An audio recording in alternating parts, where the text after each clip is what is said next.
Dr. Gonzo, the lunatic, Raoul Duke, legend. Hunter Stockton Thompson was one of the most prominent journalists and authors of the 20th century. He was a madman, whose life seemed to be filled with lunacy and chaos, but the kind which attracts so many admirers and so many averters. He was a man who would be part of the Air Force, went to prison just 2 months before graduation, ran for sheriff, had two movies made about him, became a cult hero to those in society who often didn't have one. He took copious amounts of drugs and shot a hell of amount of guns, alongside nearly dying after being beaten by a group of Hell's Angels. He's a man who seems to have no fear, and is a man who put me onto the path of writing and journalism, like he did so many. It was the summer of 2019 when I was watching a Joe Rogan podcast, in which Joe read out the daily routine of Hunter S. Thompson. Thinking to myself, fuck me, that is some routine. I can't even be asked to make coffee in the morning. But what would come from this is that I would decide to buy Fear and Loathing in Las Vegas, Thompson's staple work. It was a book which was eye-opening for me, in that it was not complicated literature, filled with someone who was trying to form the perfect sentence. There's nothing wrong with that style of writing, but what Thompson's work was perfect, in that it was Gonzo. It was just exactly how Thompson felt about what was going on around him during his adventures of the Kentucky Derby. He wrote not 100% true to what happened, but how it happened for him. It would be the major catalyst in journalism, moving from its bland absolute reporting of the fact to new journalism which told the facts through the story. But that was only the start of what Thompson would accomplish.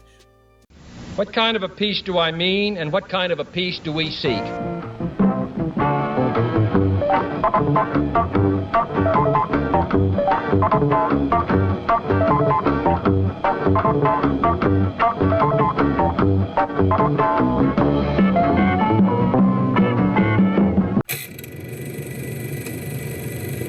Hunter Stockton Thompson was born in Louisville, Kentucky, to a middle-class family. His mother was a librarian, and his dad was a public insurance adjuster and World War I veteran. However, whilst it seemed Thompson was born to a more privileged setup than most, he would lose his father at the age of 14 years old, an event which would heavily affect Thompson, as he had to learn to cope without a father, whilst his mother would fall into using alcohol as an escape for a loss of a husband and a role of raising 3 young children as a single parent. From a young age, Thompson was athletically inclined, co-founding the Hawks Athletic Club in elementary school, but would go on to join no sports teams in high school. Rather, Thompson would find his calling in the Antheum Literary Association, which was a school-sponsored literary and social club.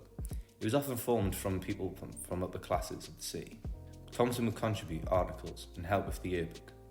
However, he would be kicked out for his legal problems, perhaps a sign of Thompson's future work surroundings. The legal problem he faced was being arrested on delinquency charge, which saw him sentenced to 60 days in juvenile detention, eventually reduced to 30.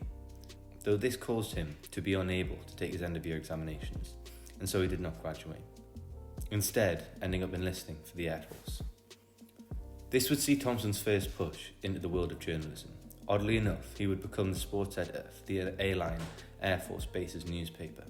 He would do this for about 2 years, until which he received an honourable discharge and would go on to pursue a freelance journalism career. He would find work at multiple newspapers and would even work as a copyboy for Time, whilst taking classes at Columbia University School of General Studies. He would not stay long at any of these jobs, whether it was from his own discretion or the newspapers. However, what he would do in this time, which would potentially be seen as the building blocks for the Gonzo style that would define his work, was spend his time writing and copying Hemingway and Fitzgerald's work, word for word, to understand the writing process. He would then spend time in Latin America, briefly writing for the Puerto Rican bowling magazine Sportivo, wrote a novel called Jellyfish, alongside writing pieces about prostitutes and smuggling for the New York Herald Tribune and the National Observer. Though where Hunter's life and work would have its break was when Carrie McWilliams sent him on an assignment in 1965 to write an article about California's biker gangs, after Thompson had impressed with his covering of the free speech movement in Berkeley. His work on the gangs would earn him a major book deal, and his book Hell's Angels, A Strange and Terrible Saga, was published in 1966, becoming a bestseller.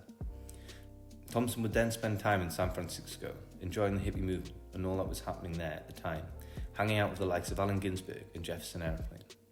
His next break would come with the publishing of Fear and Loathing in Las Vegas, a book which would break the format of what it was to write a newspaper article. He wrote of a crazy drug-fueled weekend as he was on assignment with his attorney to cover the 400 Mint motorcycle race in Las Vegas. But what the book really follows is Hunter's experience of what society has become to him by the end of the 60s.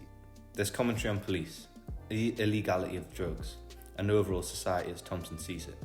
It bound journalism with the narrative style, showing what was happening not through the blanket facts, but through the perception of the writer.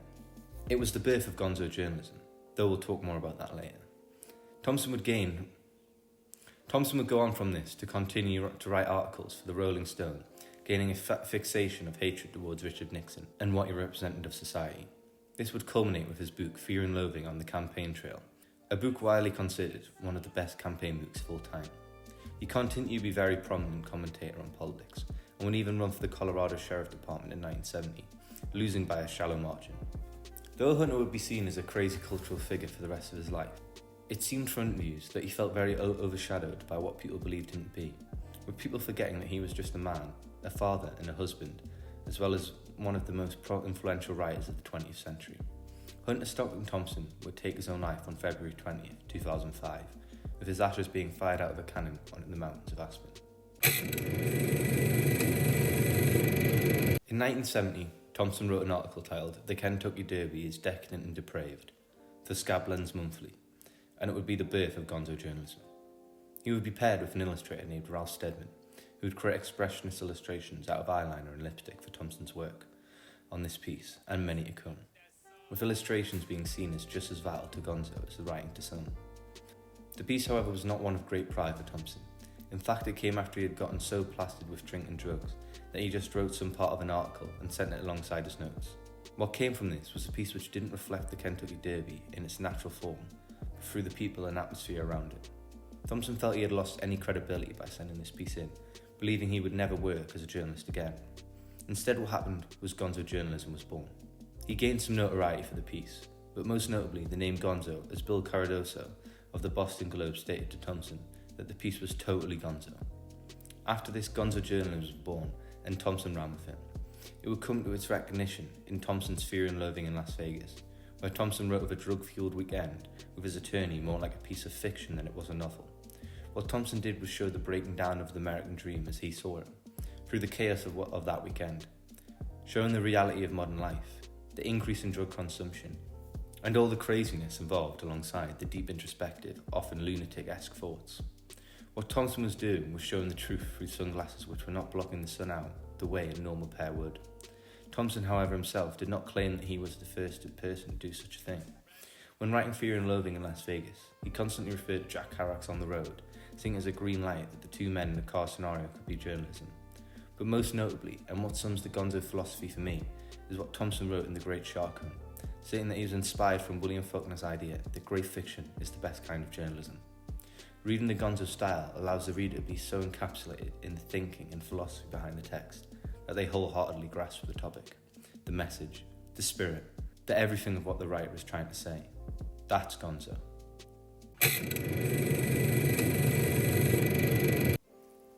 Eventually, after doing copious amounts of drugs and living life to its fullest extremes, time will catch up with you, and so it did with Thompson. Cracks really showed with regards to his work when he was sent to do a report on the Rumble in the Jungle, the heavyweight clash between George Foreman and Muhammad Ali, the latter a man who Hunter had immense respect for. However, Hunter would miss the match completely, instead staying at his hotel drunk, not even producing any kind of article. After this, Wenner of the Rolling Stone claimed, after Africa, he just couldn't write. He couldn't piece it together. This was the beginning of the end for Thompson, as his coverage of the 1976 campaign would fall through, and so too the reporting of the end of the Vietnam War. After this, Thompson would release a handful of works, such as the Gonzo Papers, and a movie named Where the Buffalo Roam would come out, starring Bill Murray and loosely based on Thompson's early works. However, he would also divorce his wife and have multiple affairs. His last piece would be published by the Rolling Stone in November, titled The Fun Hogs in the Passing Lane, Fear and Loathing Campaign 2004. Though his novel, The Rum Diary, would be released in 1998, 40 years after its beginning. Thompson would work up until the end of his life, but after Richard Nixon's re-election, he had his fears of the American dream being dead confirmed, and would never be the same again. Thompson took his life on the 20th of February 2005, after suffering with depression. However, his legacy will never die, and his one-of-one personality and writing style will always cement him as one of the most important journalists and literary figures of all time. To me, Hunter S. Thompson is an inspiration. Someone who created a new style in an art form which is full of copycats and has little innovators. Thompson is someone who you can look to and think, he really pushed life to its very limits, whether you're a writer or just an average Joe. Thompson wrote to help society see the inefficiencies within itself through a new platform of introspection. But he also left that as an everlasting blueprint, with so many of his messages and thoughts lying so perfectly in the modern day politics and society. Messages which have inspired journalists who are in the industry today, and those which are on the come up. He was a man who ran for sheriff, not in a suit and tie, but in a bomber jacket and a pair of Levi's. He was a hero for those who didn't have heroes. He was a man who was still not given the respect he deserves as a human being, with his public persona taken to such an extent that even he didn't feel he could match it for interviewers and the public. He was a man who truly cared for his society and people, a man who cried for 2 weeks after being attacked at the Democratic National Convention in Chicago by the police, fearing for where society and democracy was going. Thompson taught writers to do whatever they can to tell a true story, break the rules, but what he taught everyone was to buy the ticket and take the ride.